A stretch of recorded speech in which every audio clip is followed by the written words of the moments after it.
والصلاة والسلام على سید المرسلین وعلى آلہ واصحابہ اجمعین اما بعد۔ رات نماز تراویح میں قرآن کریم کا جو حصہ تلاوت کیا گیا ہے اس کا خلاصہ یہ ہے کہ جس وقت رسول اللہ صلی اللہ علیہ وسلم نے اللہ کے حکم کے مطابق شروع میں بیت اللہ سے بیت المقدس کی طرف مدینہ منورہ میں جا کر 16-17 مہینے نماز پڑھی، پھر حضور کی منشا کے مطابق اللہ نے حکم دیا کہ آپ بیت اللہ کی طرف دوبارہ اپنا رخ پھیر لیجئے۔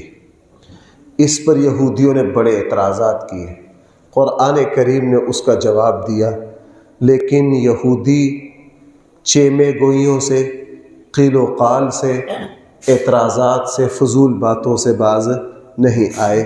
قرآن کریم نے یہودیوں کو کہا، کس بحث میں پڑے ہو؟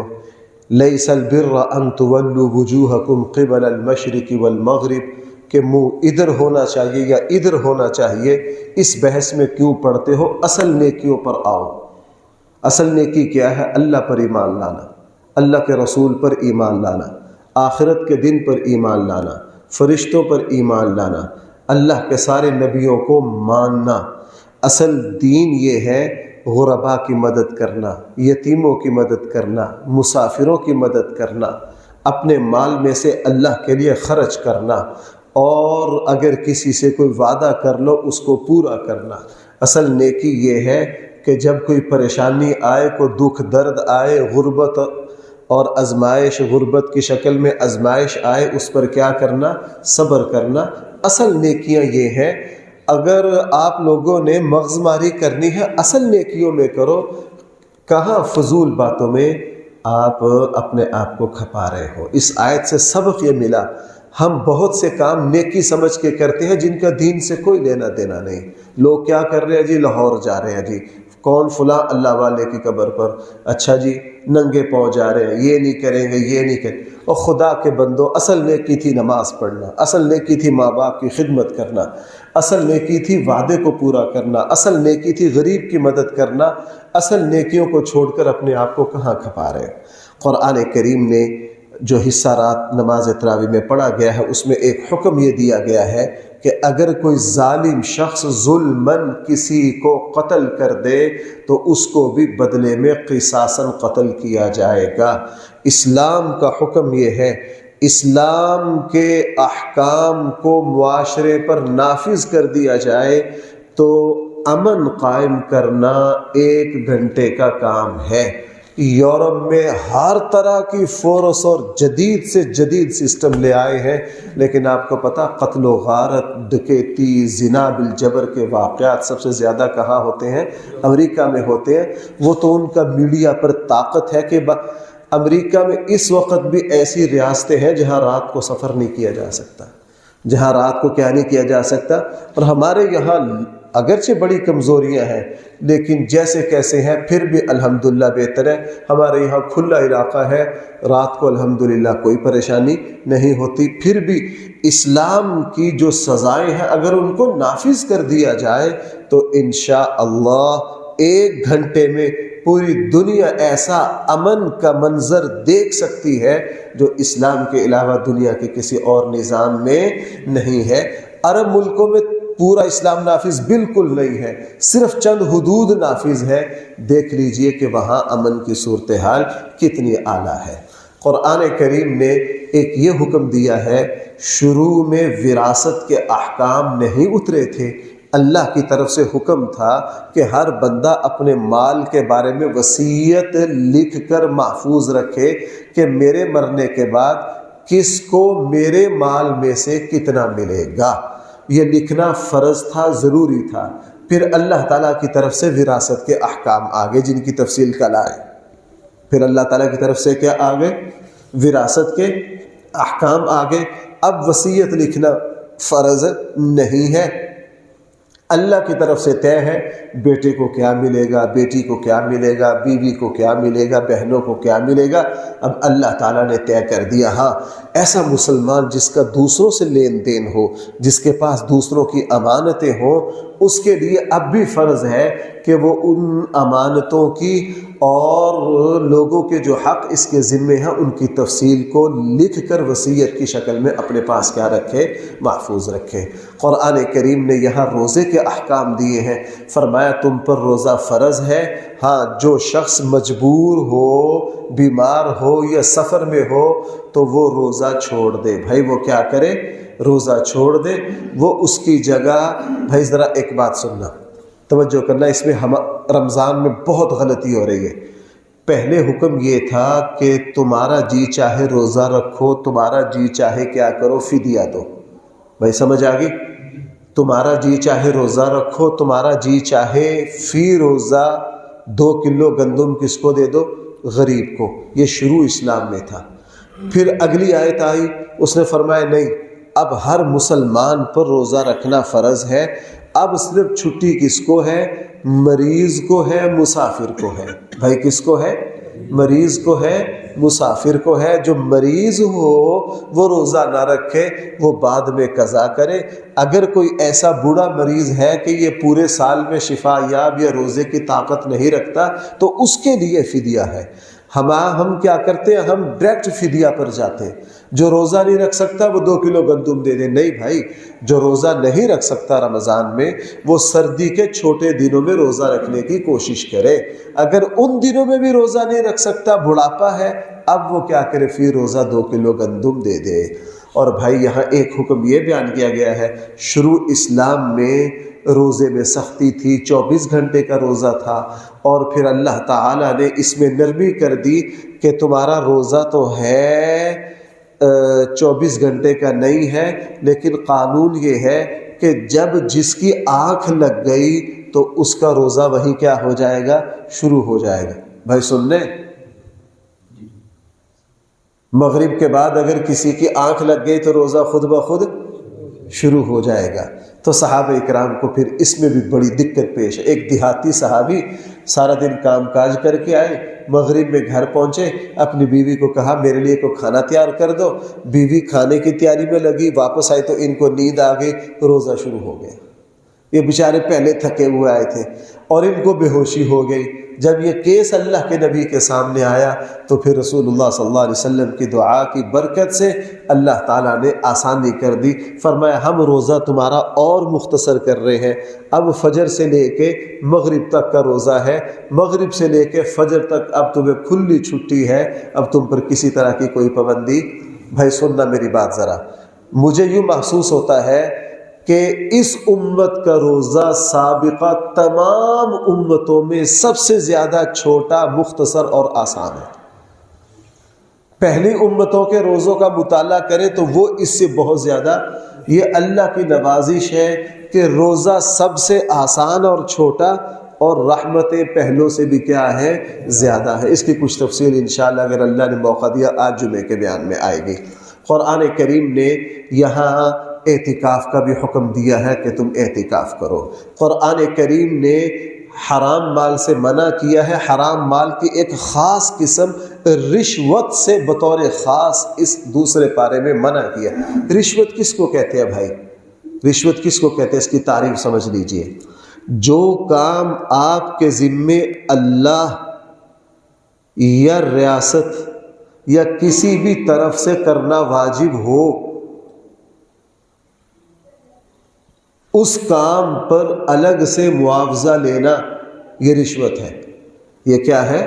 مثلا ایک آدمی ایک سرکاری کرسی پر بیٹھا ہے، اس کو ریاست کی طرف سے کیا ملتی ہے؟ تنخواہ۔ وہ لوگوں کا کام کرتا ہے، حکومت سے کیا لیتا ہے؟ تنخواہ۔ یہاں تنخواہ کے علاوہ لوگوں کے کام پر الگ سے معاوضہ لینا، یہ رشوت کہلائے گا۔ یہ کیا کہلائے گا؟ میں اس ممبر پر بیٹھتا ہوں، اس مصلی پر کھڑا ہوتا ہوں، مجھے یہ مسجد تنخواہ دیتی ہے، اب میں لوگوں کو کہوں جناب میں تو اس وقت تک تراویح نہیں پڑھاؤں گا جب تک آپ مجھے اتنے پیسے نہیں دیں گے، میں تو اس وقت تک آپ کو مسئلہ نہیں بتاؤں گا جب تک آپ اتنے پیسے نہیں دیں گے۔ اب میں آپ کو مسئلہ بتانے کے بھی پیسے لے رہا ہوں اور اس یہاں فرائض ادا کرنے کے بھی کیا لے رہا ہوں؟ یہ رشوت ہے۔ یہ کیا ہے؟ رشوت ہے۔ یہ میں نے سادہ سی تعریف کر دی۔ قرآن کریم نے یہاں ایک حکم یہ دیا ہے، لوگوں یہ جو چاند کے اسلامی مہینے ہیں ان کو مد نظر رکھو، ہم نے تمہاری عبادات کو ان سے جوڑا ہے۔ بھائی ابھی چاند نظر آیا ہے تو ہم نے روزہ رکھنا شروع کیا، ویسے ہی کر لیا، اور ابھی عید کا چاند نظر آئے گا تو ہم رمضان کو ختم کریں گے، چاند نظر آئے گا تو حج طے ہوگا۔ تو اسلامی احکام سارے کس سے وابستہ ہے؟ چاند سے وابستہ ہے۔ قرآن کریم نے اس حصے میں ایک یہ حکم دیا ہے، اے ایمان والو جب تم کسی نیک عمل کو شروع کرو پھر اس کو پایا تکمیل تک پہنچاؤ۔ اتم الحج، حج کرنے لگو درمیان میں نہ چھوڑو، عمرہ کرنا شروع کر دیا اب اس کو درمیان میں نہ چھوڑو، آپ نے نماز پڑھنا شروع کی ہے اب درمیان میں توڑ کے نہ بھاگو، جس عمل کو شروع کرو اتمو اس کو پھر کیا کرو؟ پورا کرو۔ حج کے اور بھی احکام قرآن کریم نے یہاں دیے۔ قرآن کریم نے حاجیوں کو ترغیب دیتے ہوئے ایک بڑی زبردست بات ہے، اب حج پہ ابھی بڑے دن ہیں، بھائی سن رہے ہیں؟ ذرا بیدار ہو کر سنیے، حج میں ابھی کافی دن ہے۔ لوگ ہم سے پوچھ رہے ہیں مجھ سے بریف کیس کیسا ہونا چاہیے، فلاں چیز کیسے ہونی چاہیے، وہ صحیح پوچھ رہے ہیں، غلط نہیں کر رہے، تیاری کرتے ہیں۔ پچھلے سال ان دنوں میں نے بھی حج پر جانا تھا، میں بھی بڑی دیر پہلے سے تیاری کرنے لگا تھا، اور کرنی بھی چاہیے، لیکن قرآن کریم کا عجیب تربیت کا انداز ہے۔ قرآن کریم نے ارشاد فرمایا اے حاجیو یہ جو تم تیاریاں کرتے ہو یہ بھی کرو، لیکن اصل تیاری سے غافل نہ ہو جانا۔ اصل حج کی تیاری تقوی ہے، اللہ کا ڈر ہے۔ کیا ہے؟ اللہ کا ڈر ہے۔ ایسا نہیں کہ آپ اگر میاں بیوی جا رہے ہو 30 لاکھ کے قریب خرچ کیا ہے، اعلیٰ سے اعلیٰ لباس، شوز، فلاں فلاں فلاں، حاجیوں کی بڑی لوازمات ہوتی ہیں، ان چیزوں پر بڑی توجہ ہے، لیکن تم روحانی تربیت حاصل نہیں کر رہے ہو، تقوی کے ساتھ حج نہیں کر رہے ہو، تو یہ پھر تمہارا حج نہیں ہے۔ اسی لیے بھائیو یہ رمضان ہے، ہم اپنے پکوڑے، سموسے، افطاری، سحری، پتاری کس چیز کی تیاری کر رہے ہیں کرو، شریعت نے منع نہیں کیا، لیکن روزہ کی روح تک پہنچنے کی بھی، رمضان کی روح تک پہنچنے کی بھی کیا کرو؟ کوشش کرو۔ بھائی قرآن کریم نے یہاں کافروں کی ایک عادت بیان کی ہے۔ مکہ کے جو بڑے سردار تھے نا، وہ حج میں کیا کرتے تھے؟ حج میں ان کا پسندیدہ مشغلہ اپنے باپ دادے کے کارنامے بیان کرنا تھا۔ عرفات مزدلفہ میں بیٹھ کر بڑے بڑے سٹیج لگتے، پھر جی ایک قبیلے کے شعراء کھڑے ہوتے، ہمارے آبا و اجداد یوں ہیں، فلاں ہیں فلاں ہیں۔ قرآن کریم نے ارشاد فرمایا بدبختو، حج تو اللہ کی کبریائی، اللہ کی بڑائی بیان کرنے کے لیے ہے، تم باپ دادے کی بیان کر رہے ہو۔ تم کس کی بیان کر رہے ہو؟ باپ دادے کی۔ تو بھائیو مجھے اور آپ کو یہ سبق ملا کہ مسلمان کا کام یہ نہیں ہے کہ اپنے باپ دادے کے قصیدے پڑھتا رہے۔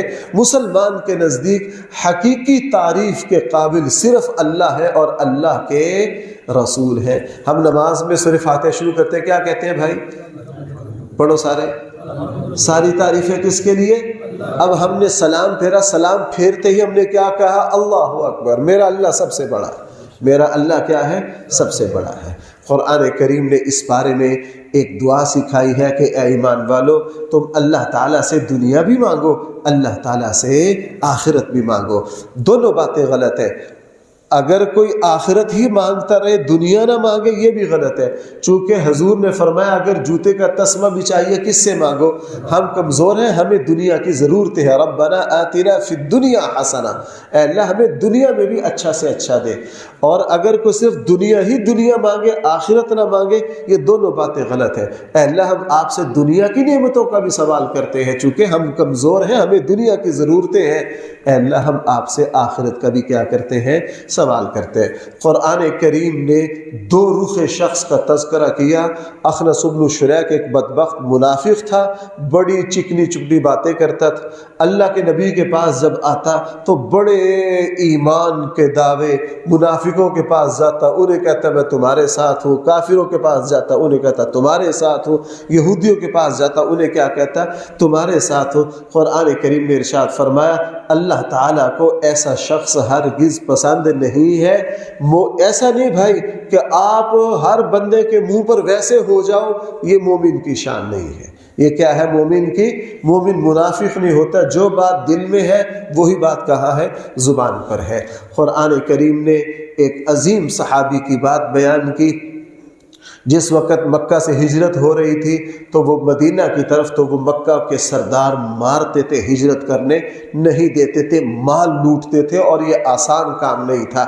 حضرت صہیب رومی رضی اللہ عنہ جب ہجرت کرنے لگے تو چونکہ یہ مکہ میں ان کا خاندان اور قبیلہ، بھائی ذرا بیدار ہے، توجہ رہے، ان کا خاندان اور قبیلہ مکہ میں نہیں تھا، یہ تیر اور تلوار بنانے کے بڑے اعلیٰ کاریگر تھے، آمدن بڑی تھی، مکہ میں رہ کے کام کر کے مال و دولت کافی جوڑ لیا تھا، جائیداد کافی بنا لی تھی، بڑے اعلیٰ کاریگر تھے، ان سے اوپر اسلحہ نہیں بنا سکتا تھا، اور مکہ کے سرداروں کی نگاہ تھی کہ یہ ہجرت کر کے جانا نہیں چاہیے یہاں سے۔ حضرت صہیب رومی جب ہجرت کرنے کے لیے جانے لگے تو مکہ کے نوجوانوں نے گھیر لیا۔ حضرت صہیب رومی رضی اللہ عنہ ایک پہاڑی پر چڑھ گئے، کہا جناب میرے پاس 100 تیر ہیں، تمہیں پتہ ہے کہ میرا نشانہ ایسا ہے کہ میں 100 ماروں تو 100 کے 100 نشانے پر جاتے ہیں، جب تک یہ 100 تمہارے 100 بندے کو نہ لے جاؤں اس وقت تک تو تم میرے قریب آ نہیں سکتے، اس لیے میں تمہیں ایک آسان سا راستہ بتاتا ہوں، میں نے بڑا مال کمایا ہے، میں نے اپنی فلاں حویلی کے کونے میں ٹویا کھڈا کھود کے اس میں دبا رکھا ہے، میرا مال لے لو، میرا مدینہ جانے کا راستہ چھوڑ دو۔ انہوں نے کہا جناب ہمیں آپ کے مال سے غرض ہے، آپ کی ذات سے کوئی غرض نہیں ہے، آپ نے مال بتا دیا ہے، جاؤ اپنا سارا زندگی کی جمع پونجی دے کر کہاں پہنچ گئے؟ مدینہ۔ جب مدینہ پہنچے تو رسول اللہ صلی اللہ علیہ وسلم کو ساری بات بتائی، اللہ کے نبی میں اپنا سارا کمایا دے کر ہجرت کر کے مدینہ آ گیا ہوں۔ اللہ کے نبی اور صحابہ اتنے خوش ہوئے، ایسی قربانی، ساری زندگی کی جمع پونجی دے آئے، اور قرآن کریم کے آیات اتری۔ قرآن کریم نے حضرت صہیب رومی رضی اللہ عنہ کے اس ایثار پر، اس قربانی پر، اس اخلاص پر مہر لگا دی کہ بعض لوگ ایسے ہیں اپنا سب کچھ دے کر انہوں نے اللہ کی رضا کو پا لیا۔ انہوں نے کس کو پا لیا؟ اللہ کی رضا کو پا لیا۔ قرآن کریم نے اس بارے میں ایک یہ حکم دیا ہے، حضرت عبداللہ بن سلام بہت بڑے شخص تھے، یہودی عالم دین تھے، مسلمان ہو گئے، بلکہ یہودیوں میں سب سے بڑی شخصیت جو حضور کی زندگی میں مسلمان ہوئی وہ کون ہے؟ حضرت عبداللہ بن سلام رضی اللہ عنہ۔ انہوں نے ایک کام کیا، انہوں نے یہ جب اسلام لائے تو یہ سوچا کہ ہفتے والے دن یہودی عبادت کرتے ہیں، بھئی ہفتے کے دن کن کی عبادت کا ہے؟ اور اتوار مسلمانوں کا آج جمعہ۔ اللہ تعالیٰ نے، رسول اللہ صلی اللہ علیہ وسلم نے فرمایا اللہ نے جمعے کا دن عبادت کے لیے پہلی امتوں پر پیش کیا، لیکن انہوں نے اس کو ٹھکرا دیا۔ اللہ نے یہ عزت میری امت کو بخشی ہے کہ جمعے کا دن ان کا کس لیے رکھا ہے؟ عبادت کے لیے۔ حضرت عبداللہ بن سلام نے کیا سوچا کہ یار میں ہفتہ کو بھی عبادت کر لوں گا، چونکہ ہفتہ کو کون کرتے ہیں؟ یہودی، اور اسلام میں ہفتہ کی عبادت سے روکا نہیں گیا، میں جمعے کو بھی عبادت کر لوں گا چونکہ اسلام کا حکم ہے، تو اسلام پر بھی عمل ہو گیا اور یہودیت پر بھی کیا ہو گیا؟ عمل ہو گیا۔ قرآن کریم نے ارشاد فرمایا حضرت عبداللہ بن سلام کو، جناب آپ ایسا کر نہیں سکتے، ادخلوا فی السلم کافہ، پورے کے پورے اسلام میں داخل ہونا ہے۔ جب اسلام میں آئے ہو پھر دنیا کے کسی اور مذہب کی کوئی رعایت یہ نہیں، عید والے دن پہلی صف میں اور عیسائیوں کے دن میں کیک کاٹنے پہنچ گئے،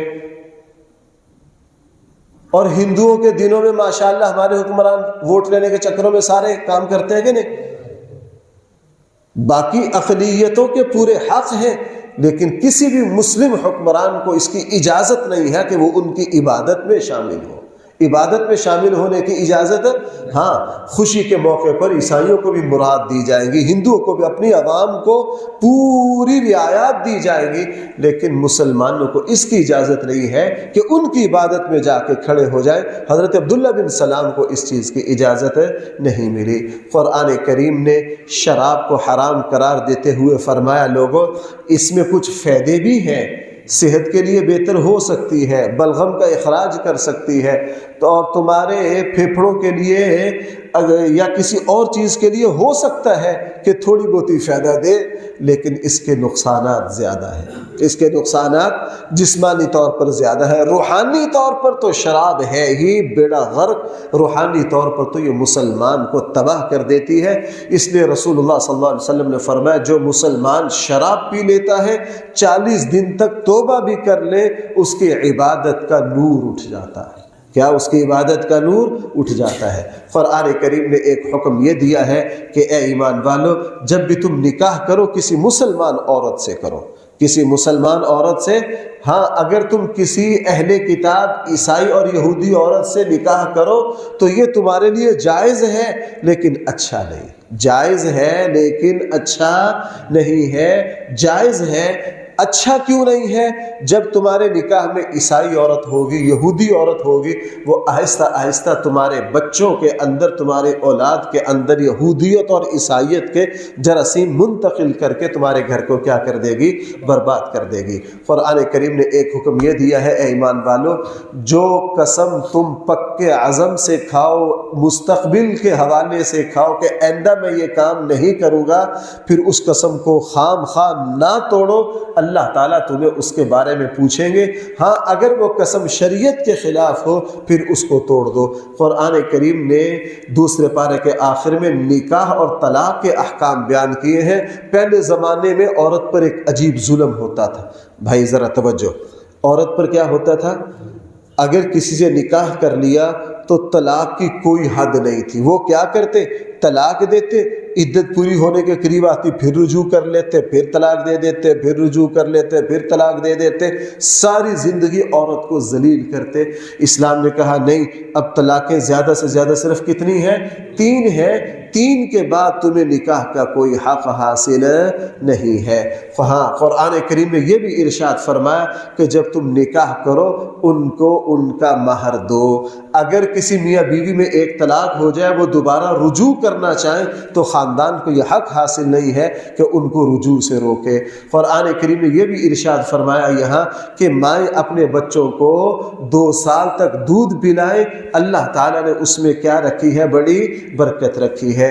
قرآن کریم نے یہاں ایک حکم یہ دیا ہے، اے ایمان والو، تم حافظوا علی الصلوات والصلاة الوسطی، تم اپنی درمیانی نماز کی خاص طور پر حفاظت کرو۔ درمیانی نماز صحابہ کے اعتبار سے عصر کی نماز ہے، چونکہ ان کی وہ کاروباری مصروفیت تھی۔ میں یہ سمجھ پایا ہوں ہر بندے کی مصروفیت جس نماز کے وقت زیادہ ہو اس کو اس نماز کی حفاظت کا حکم کیا ہے؟ زیادہ ہے، چونکہ پتہ اسی وقت چلتا ہے۔ میں پچھلے کسی جمعے میں عرض کر رہا تھا، بھائی مصروفیت کے وقت مصروفیت کو چھوڑ کے اللہ کو یاد کرنا، یہی تو اپنے اللہ کی قدردانی۔ یہ تو بھائی کیا ہے؟ قدردانی۔ ابھی اعتکاف آ رہا ہے، ہمارے ہاں کیا ہوتا ہے کہ ابا جی چلو تسی ویلے ہی ہو، اعتکاف میں جاؤ۔ جو ہم اس طرح ہی کرتے ہیں کہ چلو یار مجھے اور کوئی کام نہیں ہے، میں کیا، میں یہ نہیں کہہ رہا کہ بزرگوں کو نہیں بیٹھنا چاہیے، وہ بھی بیٹھے جن کے پاس فرصت ہے، لیکن اصل اجر تو ان کا ہے جو مصروفیتیں، اپنے کاروبار، اپنی فیکٹری، اپنی دکان کو تالا لگا کے تمام مصروفیت اور عید کے سیزن کو چھوڑ کر کہاں آئیں؟ اللہ کی بارگاہ میں آئیں۔ اللہ پھر اپنے ایسے، سچی بات یہ ہے اللہ تعالیٰ پھر اپنے بندوں کی قربانیوں کا ریٹ اور قیمت بھی لگاتے، اللہ پھر خیر کے ایسے ایسے دروازے کھولتے کہ دنیا ایسے لوگوں پر رش کرتی ہے۔ قرآن کریم نے یہاں 2-3 واقعات بیان کیے، مرنے کے بعد اللہ کیسے زندہ کرے گا۔ بس قرآن نے اجمالاً ایک واقعہ یہ بیان کیا کہ کچھ لوگ ہزاروں میں تھے، وہ نکلے، اللہ تعالیٰ نے پھر دوبارہ ان کو کیا کر دیا؟ زندہ کر دیا۔ مزید تفصیل قرآن نے نہیں بیان کی۔ ایک اور واقعہ قرآن نے آیت الکرسی سے 3 پارے میں بیان کیا۔ مفسرین کی رائے ہے کہ وہ عزیر علیہ السلام تھے، ایک بستی کے پاس سے گزرے، وہ تباہ ہو چکی تھی، دیواریں چھتیں گری پڑی تھی، برا حال، اور وہ جو لوگ وہاں مرے تھے ان کی جسم گل سڑ گئے تھے، ہڈیاں پڑی۔ حضرت عزیر علیہ السلام نے کہا میرے اللہ یہ بستی ساری ویران ہو گئی ہے، قیامت والے دن آپ کس طرح زندہ کریں گے اس کو؟ حضرت اللہ تعالیٰ نے فرمایا ابھی کر کے دکھا دیتے ہیں۔ حضرت عزیر پر بھی اللہ نے کیا کر دی؟ موت کو مسلط کر دیا۔ 100 سال تک موت کے آغوش میں رہے۔ کتنے؟ 100 سال میں آپ اندازہ کرو 100 سال میں کتنی گرمیاں آئی، کتنی سردیاں آئی، کتنے طوفان آئے، کتنے بارش آئے، ختم ہو گئے۔ اور ساتھ ان کا گدھا تھا سواری کے لیے اور کھانا ساتھ تھا، وہ بھی اللہ تعالیٰ نے ختم کر دیا۔ 100 سال کے بعد ان کو دوبارہ زندہ کیا۔ بھائی 100 سال کے بعد ان کو کیا کیا؟ دوبارہ زندہ کیا۔ اب جب زندہ کیا یوں لگا کہ جب میں نے یہ بات کہی تھی وہ صبح کا ٹائم ہے اور اب سورج غروب ہو رہا ہے۔ پوچھا کتنا عرصہ سوئے ہو؟ کہا میں تو ایک دن سویا ہوں۔ کتنا؟ لبثت یوما او بعض یوم، یا میں آدھا دن سویا ہوں یا کتنا؟ اللہ نے کہا اچھا ذرا گدھا دیکھ تیرا کدھر ہے۔ گدھا دیکھا تو غائب۔ گدھا دیکھا تو کیا؟ اللہ نے فرمایا اب دیکھ وانظر الی حمارک ولنجعلک، دیکھتے جب عزیر نے یوں غور کیا میرا گدھا تو غائب ہے، یوں دائیں بائیں دیکھا تو دیکھا پھر اللہ نے مٹی سے اس کی ہڈیاں نکالی، اس کی ہڈیوں کو جوڑا، ان پہ ماس چڑھا، اللہ نے گدھا زندہ کر دیا۔ اب حیرت میں آ گئے کہ ہو میں تو صرف آدھا دن نہیں سویا، مجھے تو کتنا عرصہ ہو گیا؟ 100 سال ہو گئے۔ بھائی کتنا؟ اللہ تعالیٰ نے اپنے حضرت عزیر کو زندہ کر دیا اور ان کے گدھے کو۔ تیسری بات کہا اچھا اپنا کھانا دیکھ ذرا جو تو ساتھ لایا تھا، الی طعامک و شرابک، کھانا دیکھا، کھانا ویسے کا ویسے تر و تازہ پڑا۔ کھانا کیا ہے بھائی ذرا توجہ کرنا، کھانا کیا پڑا ہے؟ سوال یہ ہے جو اللہ عزیر علیہ السلام کے کھانے کو تر و تازہ رکھ سکتا ہے وہ اللہ نبی کریم صلی اللہ علیہ وسلم کو اپنے روزے میں تر و تازہ نہیں رکھ سکتے؟ ہمارا ایمان کیا ہے؟ صحیح حدیث ہے انبیاء کے جسموں کو اللہ نے مٹی پر کیا کر دیا ہے؟ حرام قرار دے دیا ہے۔ رسول اللہ صلی اللہ علیہ وسلم اپنے روزہ اطہر میں، بلکہ میں یوں کہتا ہوں کہ حضور اپنی زندگی میں آپ کا جسم ریشم سے زیادہ نفیس تھا، اب روزہ اطہر میں اس سے بھی زیادہ ہے۔ کیوں؟ دنیا میں رہتے ہوئے جسم پر میل و کچیل اور گرد و غبار پڑتا ہے، اب تو وہاں گرد و غبار پڑنے کا بھی سوال ہی پیدا۔ اس لیے اللہ کے نبی جس حالت میں قبر میں تشریف لے گئے تھے اللہ نے حضور کو 100% اسی طرح کیا رکھا ہوا ہے، اور حضور نے فرمایا جو بھی میری قبر کے اوپر آ کر درود و سلام پڑھے گا میں اس کو درود و سلام کو کیا کرتا ہوں؟ سنتا ہوں۔ جو اللہ 100 سال تک کھانے کو خراب نہیں ہونے دیتے، نلاقوں نے یہ کہہ دیا کہ جی نبی بھی مٹی ہو گئے، نبی بھی گل سڑ گئے، ان سے زیادہ بے ادبی اور گستاخی کوئی نہیں ہے۔ ایک واقعہ قرآن نے اور ذکر کیا، بس تھوڑا سا رہ گیا۔ حضرت ابراہیم علیہ السلام نے بھی اللہ سے فرمائش کی تھی، اے اللہ مرنے کے بعد آپ کس طرح زندہ کریں گے؟ اللہ تعالیٰ نے فرمایا 4 پرندے لو، ذبح کرو، قیمہ بناؤ، گوشت کو مکس کرو، 4 حصے کرو، ایک اس پہاڑ پر، ایک اس پر، ایک اس پر، ایک اس پر کر دیا۔ کہا ذرا اب ان کو آواز دو۔ حضرت ابراہیم علیہ السلام نے آواز دی تو ایک پرندے کا کچھ گوشت ادھر سے، کچھ ادھر سے، کچھ ادھر سے، کچھ ادھر سے پر جڑے، اللہ تعالیٰ نے دوبارہ زندہ کر دیا اور حضرت ابراہیم کو بتایا اے میرے خلیل قیامت والے دن میں تم سب کو اسی طرح کیا کروں گا؟ زندہ کروں گا۔ قرآن کریم نے صدقے کو مثال سے سمجھایا کہ صدقے میں برکت کتنی ہے۔ فرمایا تم ایک دانہ اگاتے ہو اس سے کتنے سٹے نکلتے ہیں؟ 7۔ ایک سٹے میں کتنے دانے ہیں؟ 100۔ تو ایک دانے سے کتنے ہو گئے؟ 100۔ جو اللہ تمہیں ایک دانے سے 700 دیتا ہے، جب تم صدقہ کرو گے 1 روپیہ خرچ کرو گے اللہ تعالیٰ اسی طرح اس کا اجر 700 گنا تک بڑھا دیں گے۔ قرآن کریم نے ایک یہ بات ارشاد فرمائی ہے لوگوں کسی پر احسان کر کے وہ احسان جتلانا نہیں، جیسے ہی جتلاؤ گے تمہارے اجر کو کیا کر دیا جائے گا؟ ختم کر دیا جائے گا۔ قرآن کریم نے دکھلاوے کے لیے، بھائی رمضان ہے ہم سب نے زکوٰۃ، صدقات بہت کچھ ہونا ہے، سارا کس کے لیے کرنا ہے؟ قرآن ایک مثال دے رہا ہے۔ قرآن کریم فرمایا دنیا دکھلاوے کے لیے پیسہ خرچ کرنا اس طرح ہے جس طرح پتھر پر فصل اگانا۔ بھائی اس پتھر پر اعلیٰ بیج اگا کر زمزم کا پانی لگا دے 6 مہینے میں وہ دانہ آسمان تک پہنچ جائے گا؟ نہیں اگے گا۔ کیوں؟ پتھر پہ ہے۔ اچھا باہر گندی مندی مٹی ہے، اگر وہاں اگا دیا جائے، یہ اتنی خوبصورت جگہ باہر والی، لیکن یہاں دانہ اگے گا؟ دانہ کدھر اگے گا؟